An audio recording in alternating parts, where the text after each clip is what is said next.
السلام عليكم ورحمة الله وبركاته. إن الحمد لله نحمده ونستعينه ونستغفره ونعوذ بالله من شرور أنفسنا ومن سيئات أعمالنا. من يهده الله فلا مضل له ومن يضلل فلا هادي له. أشهد أن لا إله إلا الله وحده لا شريك له وأشهد أن محمدا عبده ورسوله. اللهم صل وسلم وبارك على محمد وعلى آله وأصحابه ومن استنى بسنته إلى يوم الدين. أما بعد. Sidang jemaah yang dirahmati oleh Allah Subhanahu wa taala. Alhamdulillah, syukur pada Allah, malam ini kita diberi kesempatan oleh Allah untuk kita berkumpul seketika mendengar satu dua perkara, insya-Allah mudah-mudahan memberi manfaat pada kita. Saya pun bersyukur malam ini merupakan tahun yang kelima saya datang untuk memberi tazkirah kepada tuan-tuan. Insya-Allah tazkirah malam ini akan memberi kepada kita satu dua perkara, insya-Allah. Di dalam beberapa hadis yang sahih, saya nak cerita mengenai sedikit je tarawih. So, kita dah berhadapan zaman kesurutan sehari dua hari. Disebut bahawa Nabi SAW dalam hadis Muslim, Nabi bertarawih dengan para sahabat antara 3 ke 4 kali saja secara berjamaah. 3 atau 4 marrat, 3 ke 4 kali saja. Seterusnya pada malam yang seterusnya, para sahabat tunggu untuk bertarawih dengan Nabi keluar. Sahabat tunggu dan akhirnya Nabi buat pengumuman, kata Nabi, kalaulah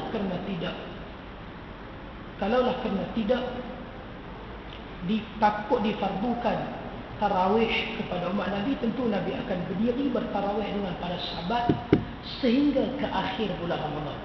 Maka lepas daripada itu tidak ada lagi tarawih berjamaah di zaman Nabi. Semua para sahabat yang hadir mengerjakan secara bersendirian. Sehinggalah di zaman Abu Bakar Siddiqul Akbar pun tarawih dikerjakan bersendirian. Sehinggalah zaman Umar Al-Khattab radhiyallahu ta'ala anhu Al-Faruq, barulah dia mengumpulkan semua mereka yang berada di dalam masjid yang solat tarawih bersendirian. Dia kumpulkan mereka semula di bawah seorang imam yang bernama Ubay bin Ka'ab. Maka tarawih dihidupkan kembali daripada awal Ramadan sampai ke akhir secara berjamaah sampailah ke hari ini. Pertama. Yang kedua, Nabi SAW tak mahu kita rasa bosan dengan tarawih. Sebab itu ada banyak hadis datang cerita bagaimana Nabi bertarawih. Ada hadis yang sahih datang cerita Nabi bertarawih masna. Nabi bertarawih 2 rakaat tanpa diletakkan batasan rakaatnya berapa. Jadi kalau kita nak buat lebih daripada 20, 22, 18, 16 dan sebagainya, berdasarkan keumuman hadis ini silap. Bukan setakat ini saja, adalah hadis yang lain riwayat Bukhari dan Muslim. Aisyah radhiyallahu taala anha pula bercerita, Nabi SAW solat malam 4 rakaat. Nabi solat dengan 4 rakaat dengan 1 salam. Jangan tanya, kata Aisyah, betapa cantiknya bacaan Nabi. Jangan tanya betapa panjangnya bacaan Nabi. Nabi bagi salam, Nabi bangun, dan Nabi SAW tambah lagi 4 rakaat dengan 1 salam. Kata Aisyah, jangan tanya betapa cantiknya bacaan Nabi, dan jangan tanya betapa panjangnya bacaan Nabi. Kemudian Nabi bangun dan Nabi sambung dengan witir 3 rakaat. Kata Aisyah, jangan tanya betapa cantiknya bacaan Nabi, jangan tanya betapa panjangnya bacaan Nabi. Saya teringat tuan-tuan, hadis ini saya mengaji tahun 2005 di Yaman, 8 tahun lepas. Malam ni, esok Ramadan, hari ini kita mengaji hadis Aisyah. Dibagi tahu di satu tempat di Ma'bar, kurang lebih 1.5 jam daripada kota Sana'a. Di sana ada satu masjid yang solat tarawih persis yang disebut oleh isteri Nabi Aisyah radhiyallahu taala. Maka kita pun semangat. Saya naik bas 1.5 jam sampai di sana. Maghrib malam tu mereka tarawih bermula pukul 9 suku. Tak rasa dia solat 4 rakaat 1 salam tu berapa lama? Dia solat 9 suku, Allahu Akbar, semua angkat tangan, Allahu Akbar. Kita solat 9 suku, 9.30 dia tak berhenti lagi. 9.45 dia tak berhenti lagi. Saya tahu lah, saya dah tengok jam bila nak habis ni. Malam tu saya masih ingat, dia bermula pukul 10.30, dia mula rukuk untuk rakaat pertama. Setelah 1 jam 15 minit. Totalinya dia solat 4 rakaat malam tu, saya ingat sampai sekarang, bermula 9 suku sampai pukul 12.30. 4 rakaat dia solat hampir 3 jam 15 minit bagi salam. Elok bagi salam, Assalamualaikum warahmatullahi, Assalamualaikum warahmatullahi, semua bagi salam. Terus dia bangun, Allahu Akbar, untuk tambah lagi 4 rakaat. Rokok pun tak ada isap sebatang. Semua orang Yaman tuan-tuan sekalian tengok semangat, dia rasa kenikmatan salat tarawih. Imam bagi salam, terus bangun, Allahu Akbar. Semua jemaah bangun, Allahu Akbar. Terus bangun, Allahu Akbar. Termasuk orang saya bangun dah terus belah lah. Nampak tak? Okey, berapa dia nak habis malam tu? Nak beritahunya, kalau kita tidak semampu macam tu, tak apa, kita boleh praktikal hadis dalam Bukhari Muslim. Ketika mana Nabi SAW berpesan kepada sahabat, bila kamu solat, faqra ma tayassara minka minal Quran. Nabi pesan kepada kita semua, pada sahabat, kalau tak boleh baca panjang, faqra ma tayassara minka minal Quran. Bila kamu solat, kamu bacalah mana-mana yang mudah daripada Quran. Baca yang mana-mana mudah. Dengan syarat la tuharrik bihi lisanaka ta'lam. Jangan tergesa-gesa. Kata Aisyah, Nabi baca satu ayat, satu ayat. Baca yang mudah. Sebab tu dalam hadis Muslim, Anas bin Malik bercerita, sesungguhnya Nabi SAW, Nabi pernah solat subuh kilaihuma, kedua-dua rakaat solat subuh Nabi membaca surah yang sama. Nak permudah. Rakaat pertama Nabi SAW baca idza zulzilatil ardu zilzalaha. Rakaat kedua Nabi bangun dan Nabi baca surah yang sama, idza zulzilatil ardu zilzalaha. Kata Anas bin Malik, wallahu a'lam, aku tak tahu sama ada Nabi lupa atau Nabi sengaja mengulang surah yang sama untuk memudahkan urusan solat. Tetapi bila Nabi buat macam tu, kaedah dia likai ta'lamu annaha minal sunnah, Nabi buat tu untuk ajar kita itu adalah sunnah. Sebab tu Nabi pernah membaca surah yang sama pada rakaat yang sama dan rakaat yang seterusnya. Maksudnya permudahkan urusan solat, tetapi bacaan dia mesti baik. Katalah tu imam kita tak ada tarawih, dua-dua tak ada suara, yang tolak aku kotolan semua tak abdal sebab isyak pokok. Itulah kita yang paling afdal. Tapi kita yang paling panjang, yang paling pendek, kita akan enak atau enak, silakan. Yang penting bacaan kita baik. Rakaat pertama enak atau enak, rakaat kedua kita boleh ulang surah yang sama, macam Nabi buat ketika mana solat subuh. Solat tarawih 8 rakaat, 8 rakaat kita baca enak atau enak, tidak terjadi masalah. Lepas bagi salah 8 rakaat, makmum semua tengok, kita pun takut. Makmum lah sekali, makmum tak. Inilah imam yang kita mahu sebenarnya. Ini imam tarawih sebenarnya. Dia memahami keadaan alam sekitar dan masalah. Okey, itu nampak tak? Nak bagi tahunya yang mana mudah. Bacalah daripada Quran. Aisyah radhiyallahu taala anha, ini tidak pernah berlaku dalam solat fardu, melainkan dalam solat sunat, sebagaimana riwayat Abu Daud hadis yang hasan. Aisyah pernah solat dengan satu gulam, dengan satu budak, dalam keadaan budak itu memegang lembaran Quran, memegang mushaf Quran. Lepas tu kalau kita nak solat malam, tarawih dan sebagainya, kita boleh pegang Quran. Tapi saya ingat di tempat kita tak pegang kot. Tak ada, tetap tengok tak ada rehal kan. Dia orang pernah lebih kurang macam tu. Itu daripada mana tu? Berdasarkan perbuatan Aisyah, solat dengan satu gulam, satu budak. Budak itu memegang lembaran Quran. Kalaulah kita tak mau pegang lembaran, kita tak mau letak Quran macam tu, nak solat di rumah, kita boleh pegang Quran, tak jadi masalah. Pegang Quran dan benda ini biasa kalau kita berada di luar negara. Cuma tempat kita ni mungkin agak luar biasa. Pegang Quran, kita nak baca surah yang panjang, kita bangun qiyamul lail dan sebagainya, kita tanda surah yang kita nak baca. Tanda, kita pun angkat takbir Allahu Akbar, lepas baca Fatihah. Contohnya kita tanda ke di surah Yusuf, Kita buka dan kita baca Alif Lam Ra tilka ayatul kitabil mubin. Habis kali inna anzalna Qur'anan Arabiyyan la'allakum taqilun. Habis kali lagi nahnu naqussu 'alaika ahsanal qasasi bima auhayna. Begitulah seterusnya dan seterusnya. Ini dibuat oleh satu budak yang solat dengan Aisyah radhiyallahu taala anha. Kata Ibnu Utsaimin, kamu boleh memegang lembaran Quran bisyar, dengan syarat kamu tanda surah yang kamu nak baca tu siap-siap. Tanda siap-siap. Angkat takbir, Allahu Akbar, dapat baca Fatihah dan kita boleh membuka lembaran Quran. Boleh tanda siap-siap. Bukannya lepas angkat takbir baru cari dah. Sekejap lagi bicara, gila Yusuf ni panjang ham merepek. Maryam ni lagi panjang. Dan sekali inna a'tayna. Apa yang saya pegang Quran? Perbagai. Saya tak mau Quran. Saya orang zaman teknologi. Tak pakai telefon. Pakai telefon. Tanda siap-siap apa surah kita nak baca. Allahu Akbar. Lepas baca Fatihah boleh baca. Jangan jawab WhatsApp. Baca. Habis baca surah Taha, ma anzalna 'alaika al-Qur'ana litashqa illa tadhkiratan liman yakhsha. Habis. Oh dahsyat, makmum terkejut tengok nampak tak. Saya nak bagi tahu tentang perbagaikan solat malam. Tu je. Bila kita buka soal jawab, sahabat tanya tu ustaz dia duk pegang Quran tu dia duk kalih tu macam mana tu? Bukankah Imam Syafi'i menyebut kalau bergerak 3 kali berturut-turut membatalkan solat? Ya, Imam Syafi'i menyebut bergerak 3 kali berturut-turut membatalkan solat dan kena ambil secara sempurna kata Imam Syafi'i, membatalkan solat itu bila sekiranya pergerakan itu tidak perlu. Tapi kalau pergerakan itu perlu, maka ia tidak membatalkan solat.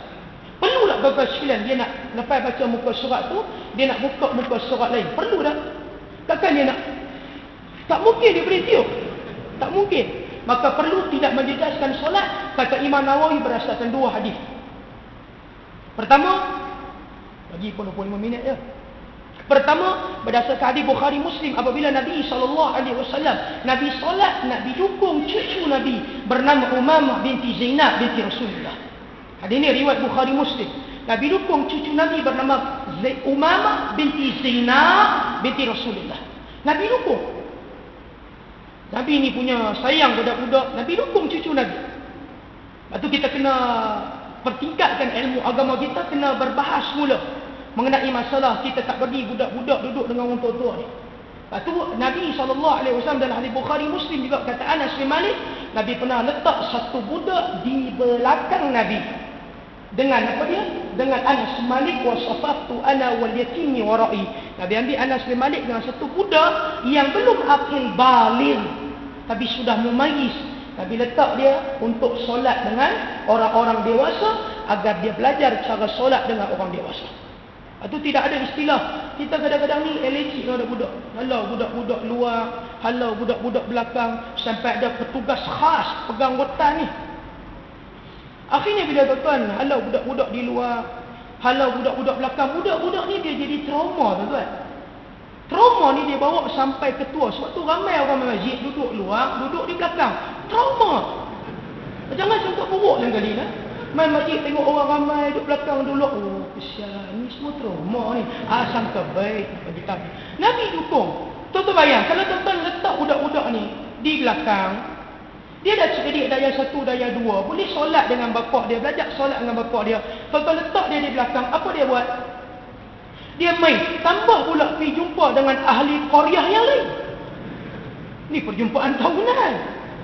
Jadi mesra. Jadi Nabi dukung. Poin dia bila Nabi dukung, wa idza raka'a hamalaha. Bila Nabi rukuk, Nabi pegang cucu Nabi Umamah. Wa idza sajada, dan apabila Nabi sujud, wada'aha. Nabi ambil Umamah dan Nabi letak Umamah di samping. Pergerakan itu lebih daripada 3 kali berturut-turut Nabi sujud, duduk di antara 2 sujud. Kemudian bila Nabi nak bangun, Nabi menggendong kembali Umamah dan Nabi letak di pangkuan Nabi. Hadis ini riwayat daripada Bukhari dan Muslim. Tak begitunya dalam kehidupan kita kena sentiasa upgrade. Tu je. Nabi cerita kepada kita berbagai cara solat malam. Saya nak sebut satu yang tuan-tuan. Mintalah kekuatan dengan Allah agar kita boleh solat malam sampailah ke akhir bulan Ramadan. Solat malam di sini ialah tarawih sampailah ke akhir Ramadan. Kena minta kekuatan daripada Allah. Kalau tuan-tuan balik, lepas tu tuan-tuan nak solat di rumah, boleh panjangkan solat. Boleh memegang Al-Quran sebagaimana yang dibuat oleh satu budak yang solat dengan Aisyah radhiyallahu ta'ala anha. Hadis itu riwayat daripada Abu Daud dan hadis itu sahih. Itu saya tak pernah dengar pun. Tak pernah dengar. Dengarlah hari ini hadis yang sahih riwayat daripada Abu Daud. Dengan kita update pengajian kita akan dapat banyak maklumat agama. Baru ni kita buat satu kursus seminar perubatan, kesihatan dan puasa. Ramai mana orang kita masih ingat bila korek apa? Korek telinga ni batal puasa. Kan? Ramai mana orang kita ingat korek hidung batal puasa. Sedangkan korek telinga dan hidung ni langsung tidak menjejaskan puasa. Tuan-tuan boleh tengok ada fatwa 19 fatwa daripada Dr. Abdul Karim Zaidan. Dan fatwa ini dipersetujui oleh Dr. Yusuf Qardawi. Kita bentang baru ni. Walaupun kita bentang pada orang awam kan rasa terkejut. Tapi ini fatwa. Contoh saya tunjuk kepada tuan-tuan. Apabila seseorang ada masalah jantung. Dia ada jantung. Dia memerlukan satu ubat untuk dia letak di bawah lidah dia. Wallahualam ketika minggu lepas saya mengajak pada doktor pakar di IJN, kata doktor pakar memang ada. Dan dia bagi tahu kepada saya ingat lagi, dia kata ustaz ubat tu nama dia GTN. Tak tahu. Tak tahu ni bagi tahu lah ni. Letak bawah lidah. Dia memerlukan ubat tu. Tuan-tuan tahu tak dengan dia letak ubat di bawah lidah dia tidak menjejaskan puasa. Ni fatwa. Orang yang kecil manis yang kena apa? Insulin. Kenapa bila dia cucuk insulin tidak membatalkan puasa? Orang yang asma, orang yang penat yang kena pakai inhaler. Sebab apa bila dia pakai inhaler tidak membatalkan puasa dia? Sebab dia memerlu kepada ubat tu. Tak cukup dengan inhaler, tuan-tuan boleh tengok dalam fatwa lagi. Pergi ke hospital, dia ambil pula tu. Dia panggil apa tu? Gas apa dia panggil tu? Letak dia. Sebab apa tidak membatalkan puasa? Kalau kita upgrade, kita akan dapat banyak maklumat agama.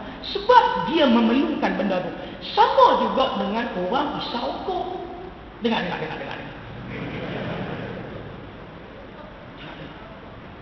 Dia merokok 3. Takat pukul 10 dia boleh tahan. Matu 10.30 dia tetap dah.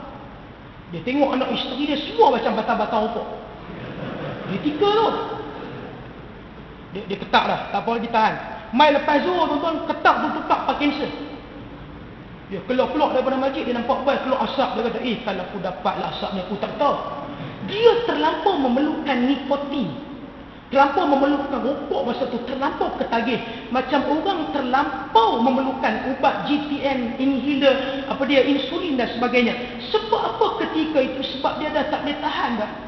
Dia terlalu ketagih dengan rokok dan nikotin. Ketika itu, dia pun ambil rokok dia isap. Tuan-tuan dengar, ini fatwa. Bukan daripada saya, ini fatwa. Dia pun ambil rokok tu, dia isap ketika itu. Sebab apa ketika? Fatwa ni lah. Sebab apa ketika itu dia ambil rokok dan dia isap tuan-tuan, maka puasa dia tetap batal. Dengar elok-elok. Tadi nak bagi orang isap rokok sakit hati ni. Dia dah pasang telinga. Aku baru nak sujud syukur. Ustaz ni pergi kata batal. Aku baru nak sujud syukur dia nampak. Tadi dia kata tak batal. Ni dia kata batal. Tadi tu ubat. Yang ni racun puasa. Lain. Yang tu fatwa memang. Yang tu tak biar keluar fatwa pun tak apa. Tu yang kata nak bagi orang risau kok sakit hati tu. Nak bagi tanya upgrade lah ilmu agama kita tu je. Jadi tuan-tuan minta dengan Allah ni lepas tarawih. Tuan-tuan mesti kena solat witir sekali.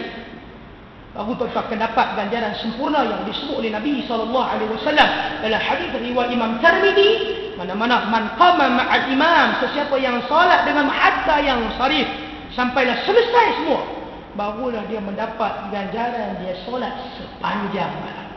Hatta kita bangun malam nanti untuk solat, kita tidak perlu lagi untuk solat witir sebagaimana yang difatwakan oleh Dr. Saleh Fauzan dan yang lain-lain. Mudah-mudahan Allah bagi kebaikan pada kita.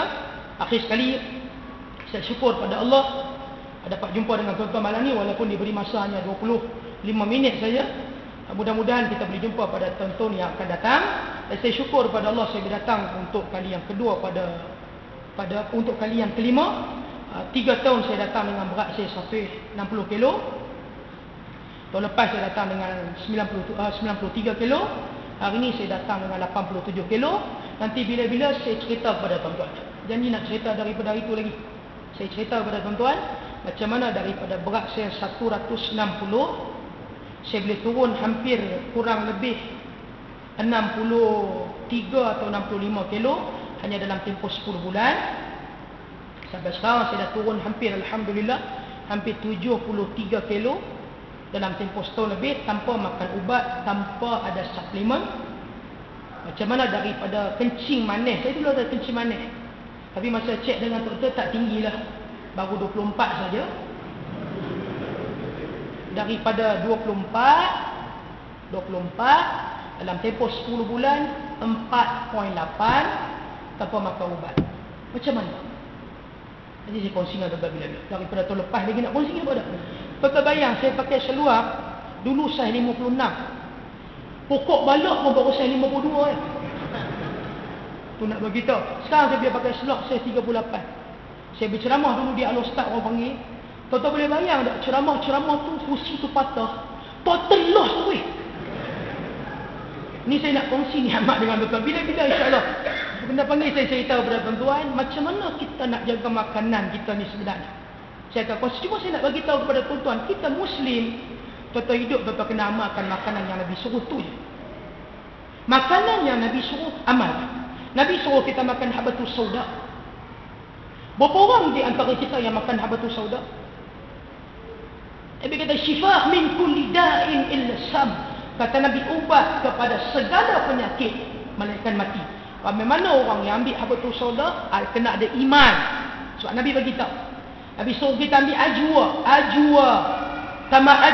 yang ditanam di kota Madinah untuk ubat kena sihir dan sebagainya. Bagaimana orang yang ambil? Nabi suruh kita ambil zaitun, minyak zaitun. Nabi suruh kita ambil talbina. Tahu talbina? Talbina kita panggil oat. Oat ni Nabi suruh ambil 1400 tahun yang lepas. Sampai ke syarikat pengeluar paling besar oat di dunia nama Quaker Oat. Dia ambil hadis Nabi, dia kaji, dia dapati oat tu macam sponge. Kita letak dalam air, dia akan serap air. Begitulah bila kita makan, dia akan serap kolesterol. Mereka setuju untuk tukar iklan mereka seluruh dunia. Kolesterol saya kurang 50%. Kolesterol saya kurang 53%. Tetapi ingat dah iklan tu? Daripada mana mereka ambil? Daripada hadis Nabi SAW. Dan makanan sunnah yang paling berharga di dunia, apa dia? Makanan sunnah paling berharga di dunia tidak ada lain. Berdasarkan setakat ini yang paling berharga ialah madu.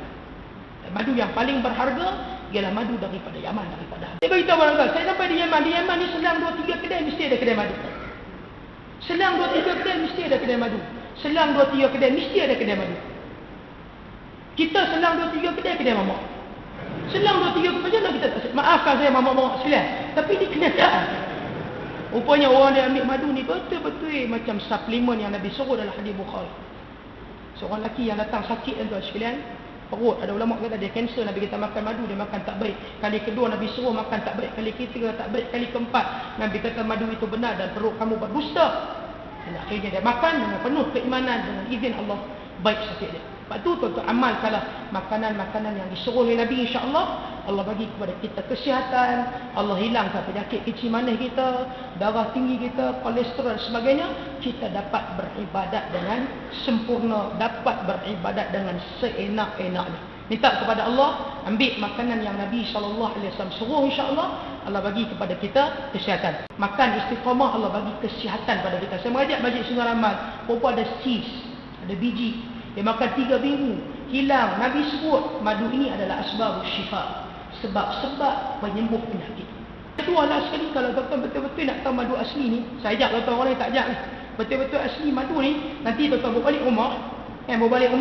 Bawa balik saja rumah, bini tuan-tuan ambil pinggan mangkuk dengan dapur gas semua, dia balingkan tuan. Itulah madu paling asli. Wallahualam. Faham-fahamlah, tak faham sudah nampak dah. Saya bagi tahu tuan-tuan, saya ada unit antara siapa yang betul-betul sakit, nanti boleh jumpa di belakang. Saya akan bagi tahu kepada tuan-tuan macam mana nak makan. Istiqamah makan, insya-Allah Allah bagi kesihatan pada kita. Sebab Nabi sebut ada 3 benda sebab-sebab penyembuh penyakit, asbabus syifa salat, dan Nabi namakan yang pertama ini adalah Aduh, wallahu alam, kita jumpa lagi tahun depan macam biasa insya-Allah. Aqulu qawli hadza wa astaghfirullah al-azim li wa lakum. Alhamdulillahirabbil alamin.